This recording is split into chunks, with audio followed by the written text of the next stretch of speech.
सरहद के उस जानिब, इस जानिब और दूसरी जानिब दोनों महाजों पर बात की है। अफगानिस्तान को सर दोबारा जवाब देने का अज़म दोहराया है। कल रात में लेट नाइट उसी खैबर पख्तूनख्वा के लक्की मरवत में एक पाकिस्तान आर्मी ऑफिसर के घर को आग लगा दी गई।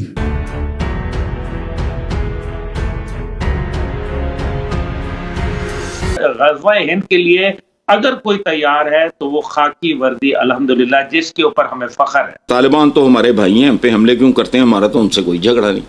Total confusion. Pakistan has reached out to Tajikistan. वल्लाह हबीबी, ये तजाकिस्तान को रीच आउट करती पाकिस्तान। कारगिल वॉर में इंडियन आर्मी के 527 जवान वीरगति को प्राप्त हुए थे थ्रू आउट पूरी कारगिल वॉर में। यहाँ अकेले BLF ने 280 से ज्यादा मारे हैं। TTP जो है 3000 मार चुकी है। जैसे इंडिया ने किया था सर्जिकल स्ट्राइक, तो इन्होंने भी सर्जिकल स्ट्राइक कर दी जाके अफगानिस्तान में, और जो बंदे मार दिए वहां उनके क्या कैंप्स के ऊपर, डैमेज किया। ये फौज जो है ये तो जहाद कर रही है। ये सिर्फ फौजी नहीं है, ये जहादी हैं।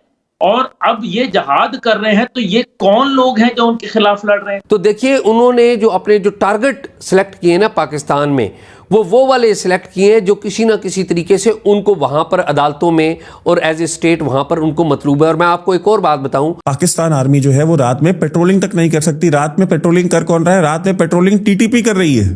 रात में पेट्रोलिंग TTP कर रही है और घर घर जाकर के हफ्ता वसूल कर रही है। रोज के 7 मरते किस किससे लड़ोगे? आसिम मुनीर ये घुंघरू बांध के क्यों नाच रहा? क्योंकि उसके पास हथियार नहीं है सर। ये कहा जाता रहा कि जी पाकिस्तान में कराची में जो दाऊद इब्राहिम है वो भी मौजूद हैं, तो उस हवाले से वो मौजूद है या नहीं है ये तो एक अलग मामला है। लेकिन इस हवाले से कराची में भी कुछ जो है अटैक जो है वो किए गए या करने की कोशिश जरूर की गई।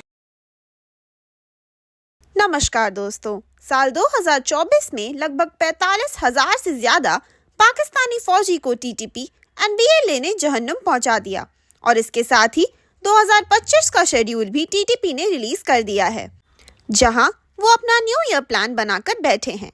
इस साल वो पाकिस्तान से पूरी तरह बलूचिस्तान और KPK को आज़ाद करा देंगे।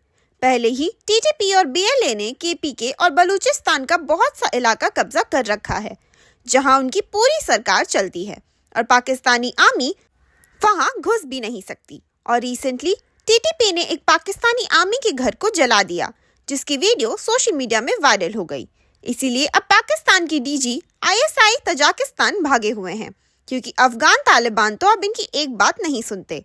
ऊपर से आए दिन पाकिस्तान के एसेट्स पाकिस्तान में ही मारे जा रहे हैं अननोन लोगों द्वारा, जिसने पाकिस्तानी आर्मी को अलग परेशान कर रखा है। इसी टॉपिक पर चलिए आगे पाकिस्तानी मीडिया का रिएक्शन देखते हैं।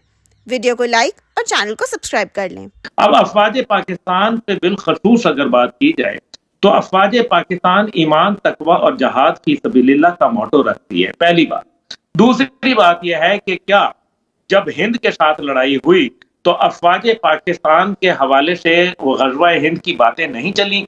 तो ये किन्होंने चलाई? ये आलम इस्लाम में चली। इसका मतलब है कि ग़ज़वा हिंद के लिए अगर कोई तैयार है तो वो खाकी वर्दी अल्हम्दुलिल्लाह, जिसके ऊपर हमें फख्र है।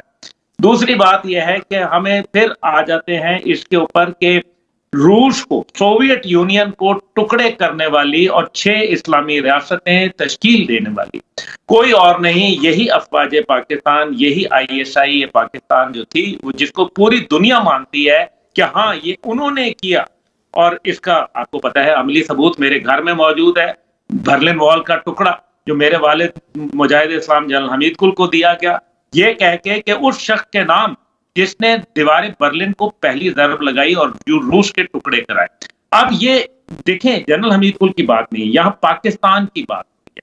पाकिस्तान को ये फख्र हासिल है कि फिर उसके बाद अमेरिका जो है वो खुद लिखता है कि अफगानिस्तान में जो शिकस्त हुई अमेरिका को, वो पाकिस्तान की बदौलत हुई। तो ये फौज जो है ये तो जहाद कर रही है। ये सिर्फ फौजी नहीं है, ये जहादी हैं।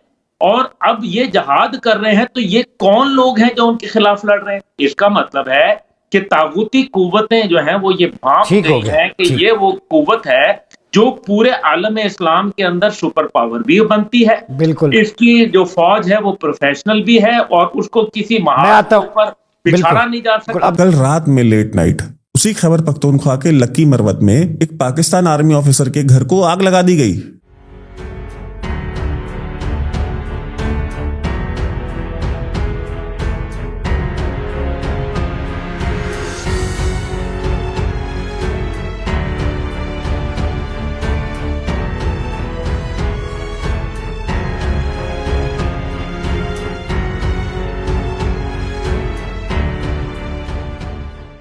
टीटीपी ने घर फूंक दिया उसका, और ये एक जवाबी कार्रवाई थी, क्योंकि कुछ वक्त पहले जब टीटीपी के हमले बढ़ रहे थे तो तकरीबन अभी एक हफ्ते पहले पाकिस्तान आर्मी ने कुछ जिन लोगों के ऊपर शक था कि हो सकता है ये टीटीपी, इसके घर के कुछ लोग टीटीपी में हो, उनके घर को एक्सप्लोसिव लगा करके उड़ा दिया था पाकिस्तान आर्मी ने। उसकी जवाबी कार्रवाई में अब टीटीपी ने जितने भी पाकिस्तान के फौजी हैं, जो भले ही रहने वाले वजीरिस्तान के हो सकता है रहने वाले खैबर पख्तूनख्वा के अलग अलग इलाकों के हो, उन्होंने कहा पश्तून हो चाहे जो हो, अगर पाकिस्तान फौज के साथ लड़ रहे हैं तो इनका घर जो है जला दो। एक एक करके उन्हें घर जला रहे हैं, उनको उठा रहे हैं, किडनैप कर रहे हैं। जो कोई फौजी अपने घर छुट्टी पे गया हुआ उसको किडनैप करके ले जा रहे हैं, उनको अरेस्ट कर ले रहे हैं। जिरगा, जैसे हमारे यहाँ पे पंचायत होती है या महापंचायत होती है, वैसे ही वहां पे जिरगा होता है। तो जिरगा में जो सारे जो बड़े हैं पश्तून वो बैठते हैं। कितने ऑफिसर्स इन्होंने पिछले एक हफ्ते में छुड़वाए हैं जिरगा के इंटरवेंशन से। खुद की इतनी भी औकात नहीं थी कि पाक फौज को पता है कि हमारा ऑफिसर उठा ले गए, हमारा जवान उठा ले गए हैं, या एफसी का ही कोई जवान उठा ले गए हैं और जाकर उनको छुड़ा लें, इतनी भी हिम्मत नहीं हुई। जिरगा के लोगों को बुलाया, जिरगा बिठाया और जिरगा के इंटरवेंशन के बाद छुड़वाया उनको। पूरा का पूरा पाकिस्तान आर्मी का सिस्टम कोलैप्स करता हुआ दिख रहा है, धराशायी होता हुआ दिख रहा है खैबर पख्तूनख्वा में। बेबस नजर आ रहे हैं टीटीपी के सामने, पोस्टें छोड़ के भाग रहे हैं, हमले झेल रहे हैं, मर रहे हैं। आज ही खैबर पख्तूनख्वा पुलिस का एक ऑफिसर कामरान, उसको बन्नू के मामाश खेल एरिया जो है उसके पास गुल जमान मस्जिद में जो है वो वहां पे वो था, उसको वहां पे जाकर गोली मार दी गई, टीटीपी वालों ने मार दी। ये आज की घटना बता रहा हूं मैं। और आपको जो घर जलता हुआ दिखाया था मैंने लक्की मरवत में, नायब मोहम्मद इकबाल नाम का जो है पाकिस्तान आर्मी का ऑफिसर है, वो एफसी का भी नहीं है, उसका घर फूंक दिया उन्होंने टीटीपी वालों ने।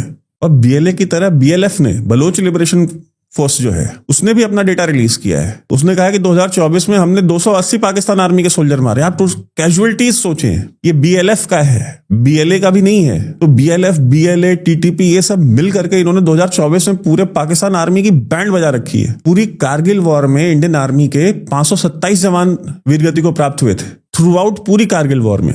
यहाँ अकेले बीएलएफ ने 280 से ज्यादा मारे हैं, टीटीपी जो है 3000 मार चुकी है। अभी बीएलए की रिपोर्ट आएगी, कोई बीएलएफ से ज्यादा जो है फियर्स फोर्स बलूचिस्तान में बीएलए है। आप सोचिए 4000 4500 पाकिस्तान आर्मी के लोग इन्होंने एक साल में मार दिए। अब पूरे कारगिल वॉर में इंडियन आर्मी, जो कि एक इम्पॉसिबल वॉर थी, उसमें जो टोटल कैजुअलिटी थी इंडियन आर्मी की वो 527 थी। अब एक वाखान कॉरिडोर के ऊपर ही आए हैं, इन्होंने चाइना के साथ बात की है पाकिस्तान वालों ने कि जी ये वाखान कॉरिडोर जो है ये हम अपने कंट्रोल में लें। और आईएसआई चीफ अभी फिलहाल में जो हैं नए अपॉइंट हुए हैं, लेफ्टिनेंट जनरल आसिम मलिक, ये ताजिकिस्तान पहुंचे हुए हैं। उसकी भी कहानी बहुत इंटरेस्टिंग, मैं आपको बताऊंगा कि ताजिकिस्तान क्या करने गए हैं। तो वाखान कॉरिडोर के ऊपर ऑपरेशन इनका ये था कि भाई वाखान कॉरिडोर को अपने कब्जे में जो है लिया जाए। और चाइना के साथ भी इन्होंने गो हेड ले लिया। जो रिपोर्ट्स पाकिस्तानी जो ये कर रहे हैं कि भाई चाइना ने गो हेड दिया है कि हाँ भाई वाखान कॉरिडोर पे आपका कंट्रोल होना चाहिए, जबकि वाखान कॉरिडोर पे अफगान तालिबान को कभी अलाउ नहीं करेगा। तो इन्होंने डिसाइड किया कि ठीक है भाई, आर्टिलरी गन्स वगैरह सब लेकर के पहुंचो, अगर युद्ध भी करना हुआ तो हम अफगान तालिबान से लड़ेंगे लेकिन वाखान कॉरिडोर लेंगे। आर्टिलरी गन्स लेके जा रहे थे, मियाँ चुन्नू में जो है बस जो है फंस गई इनकी, और लोकल्स वीडियो बना रहे हैं और हंस रहे हैं, मजाक उड़ा रहे हैं इनका।